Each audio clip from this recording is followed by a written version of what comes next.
Shalom everyone. ज़िंदगी में बहुत सारे ऐसे हादसात से हम गुज़रते हैं कि जो हमारी ज़िंदगी के ऊपर गहरी छाप छोड़ जाते हैं, और ऐसे ही हादसात से सलामत बच जाने के बाद हम उसकी गवाही को शेयर करते हैं जो दूसरों के ईमान के बढ़ोतरी का सबब बनती है। मेरे साथ ऐसा ही एक वाक़या गुज़रा है। ये साल सन 2000 या 2001 की बात है कि जब OM टीम की तरफ से खैबर से कराची तक एक अमन ट्रेन चली थी। इस अमन मार्च का मकसद ये था कि खैबर से कराची तक खुदावंद यीशु मसीह की खुशखबरी सुनाई जाए कि वो अमन का शहज़ादा है और वो जल्द आने वाला है। मैंने उस अमन मार्च ट्रेन में कराची से गुजरांवाला में जाकर वहाँ से शिरकत की।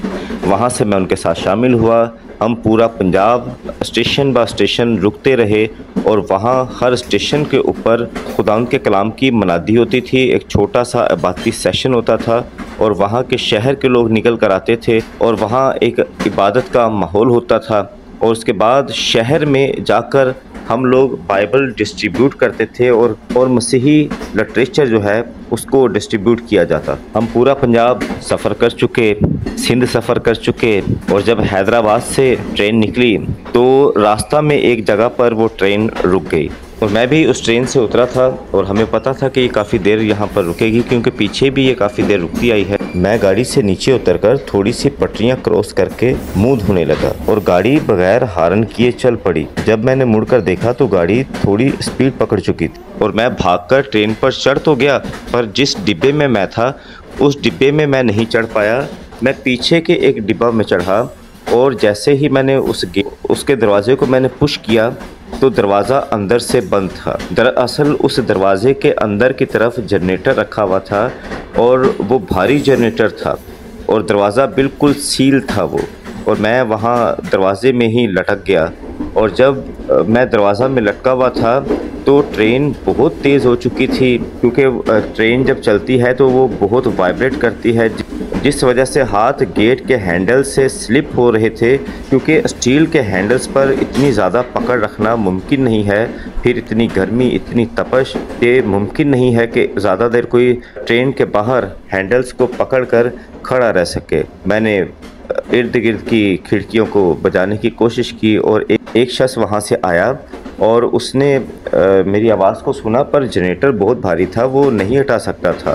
फिर एक और मनाद हैं, उन्हें मैं जानता हूँ, वो भी वहाँ पर आए और उन्होंने देखा। उन्होंने कहा नहीं नहीं, हम गेट नहीं खोल सकते भाई, आप पता नहीं कौन है, आप कोई दहशतगर्द हैं, कहाँ से चढ़ गए हैं, हमें नहीं पता। मैंने उससे कहा कि मैं आपकी ट्रेन के साथ ही हूँ, मैं फलां जगह से चढ़ा हूँ, पर वो यकीन करने को तैयार नहीं था। उसने कहा हम OM टीम के किसी शख्स से कहेंगे, वो इस जिम्मेदारी को उठाएंगे आपको अंदर लाने के लिए, हम नहीं उठाएंगे।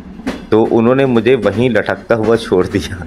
और एक और भाई थे, उन्होंने मुझे एक अपना स्कार्फ दिया, अपना मफलर उन्होंने मुझे दिया। उन्होंने कहा कि ये आप हैंडल के दोनों तरफ बांध लें क्योंकि हम उस तरफ आ नहीं सकते, जनरेटर हम हटा नहीं सकते। तो करते करते सफ़र गुज़रता गया और मेरी हालत जो है वो मेरी हालत बहुत ख़राब होती गई खौफ की वजह से, क्योंकि ज़्यादा देर खड़ा नहीं हुआ पा रहा था।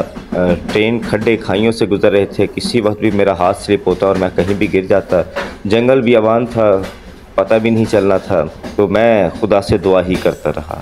फिर ऐसा हुआ कि किसी और जगह पर जाकर वो ट्रेन रुकी और फिर मैं उतरा वहाँ से और अपनी सीट पर जाकर मैं बैठा और मेरी जान में जान आई। मैंने खुदा का शुक्र अदा किया। और ये वो सफ़र है जब मैं बहुत डर गया था, बहुत घबराया हुआ था और कोई साथ देने को तैयार नहीं था। तो ये बहुत डरावना वक्त, बहुत तकलीफ़ दे वक्त था मेरी ज़िंदगी में, और मैंने खुदा का बहुत शुक्र अदा किया कि उसने मुझे उस रोज़ बचा लिया।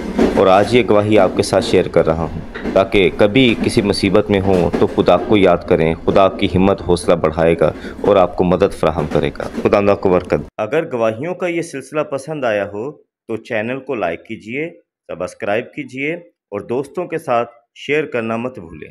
खुदा में आपकी सलामती हो।